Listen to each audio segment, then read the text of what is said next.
Libra 11. A professor peering over his glasses. A teacher. The transmission of knowledge from somebody who's studied and wants to share that knowledge with others. And to some extent, we are all teachers. It is a part of the human condition to want to share knowledge, even on the level of giving somebody directions in the street or telling people about a good bargain they could buy up the road. We like to demonstrate that we know, and to share this with another person is how we do that. So we're discussing a facility that each of us has, and that is the facility of being a teacher. And this becomes particularly important as we move away from the mundane things like the price of sausages towards the meaning of life and what we do to discover God and how to live. And each of us who is studying the mysteries takes on the burden of responsibility for carrying the mysteries into the future by sharing it with other people. And we offer insights and opinions and references to books and comments from other people that we've read. We do this, and actually that's a part of what teaching is. The particular role of a teacher, the professor, the one who has taken up that position in life, is given different levels of respect in different cultures. For example, in India, the teacher is very highly respected indeed. And this used to be the case in the West, and is no more. Teachers are very poorly respected now on the level of school teachers. And even on the level of spiritual teachings, it's kind of, the word guru, for example, has become abused. We use it now to discuss the skills and money-earning capacity of somebody that can make money for other people, typically. A professional guru, it's a misuse of the word. So what we're doing here is discussing how to preserve the sacredness of knowledge. And the position of a teacher is made sacred by the commitment of the teacher to absorb the knowledge, to develop insights into the field of inquiry that the commitment is made towards. Unless we really immerse ourselves in our subject, we cannot hope to know it, not really know it. And there's a secret here about what knowledge is. Knowledge is not a collection of facts and figures and methods and techniques. That's part of what it is. That's the surface layer of what it is. But there's the deeper sense of knowledge, which is really quite a mystery indeed. Knowledge is self-conscious. Knowledge is alive. Knowledge is a being, according to Sufi teachings. This is difficult to understand for most people. But if you do look at knowledge as though it were a being of light, like an angel, and there would be versions of it. There would be the angel of astrology and the angel of the tarot and so on. We could look at it in this way. And although it's not provable and it's not correct according to scientific analysis, it is actually the way into the mysteries for those of us that trust our intuition. Now, this is the kind of insight that we're talking about. When you have this degree of insight into what is the knowledge of your chosen specialty, then you start to become a part of that knowledge. The teacher is a part of the teaching. The insights of the teacher are shaped by the relationship of the teacher to knowledge. And if that relationship is sacred and almost worshipful, most certainly respectful, then knowledge flows through.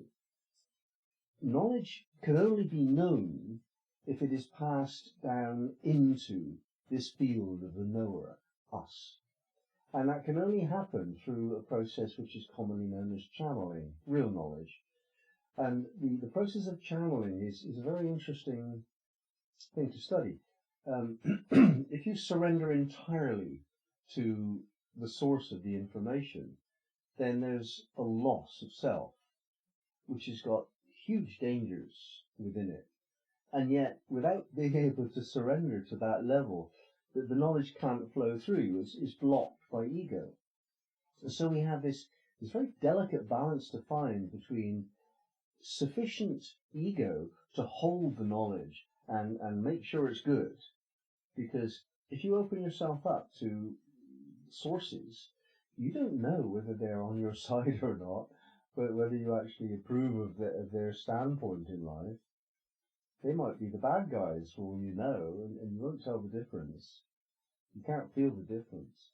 So if you open up, you're opening up to maybe the good bits, maybe the bad bits. You have to be careful. And to be able to take on a spirit guide and say, no, you're wrong on that point, it requires an ego, and it requires a strength of ego, a very great deal of clarity of thinking too. So we're talking about a fairly subtle level of balance. Once again, a Libra mystery we're discussing here. And another balance that we have to find is that balance that all of us struggle with, the balance between self-surrender to life and the needs of others, on the one hand, and on the other hand, self-proclamation, self-expression. I am this, and I deal with that because I want to be like this, strong ego. And that certainly implies self-love. So if we haven't developed a strength of ego and a depth of self-love, then we can't be on the leading edge of knowledge. Then we take that self-love and we acknowledge that a part of who we are is the pursuit of this particular specialty. That's not only what we're doing, but that's actually who we are. And because we have self-love, then we love the subject enough to stand at the leading edge of development of that subject.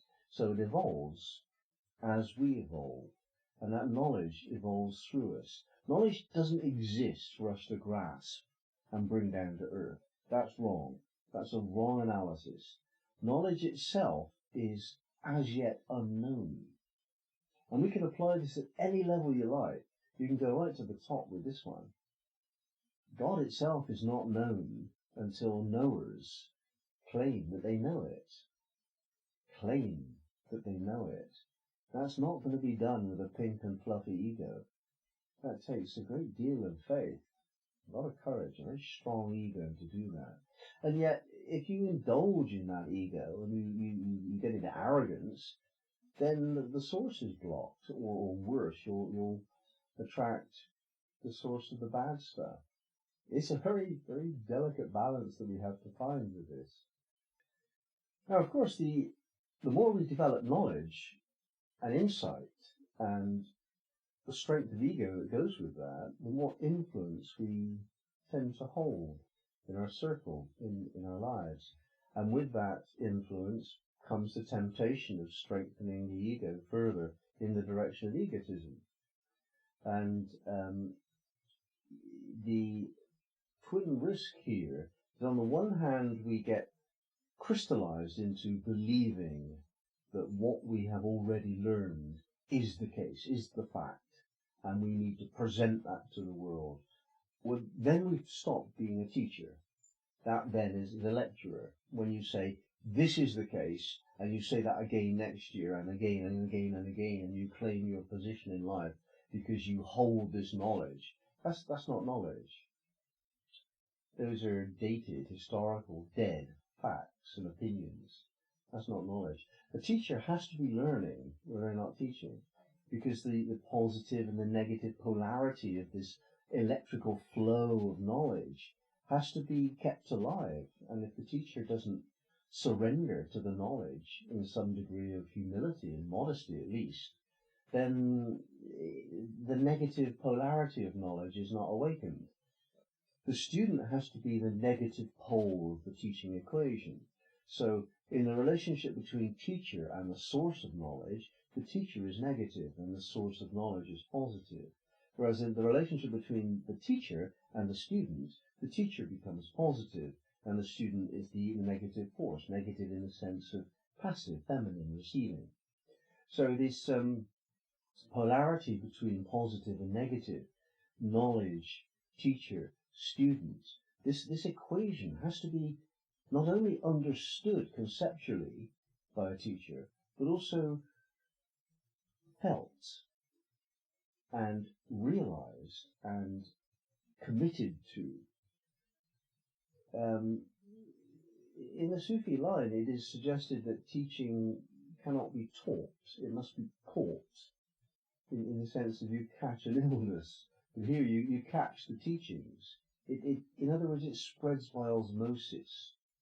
The teacher takes on the atmosphere of the knowledge, just tunes into the living being of knowledge and becomes a part of that, an aspect of the living knowledge. And that creates a wave, an aspect of atmosphere that's picked up by the student. And the student learns because they're in the right atmosphere to learn.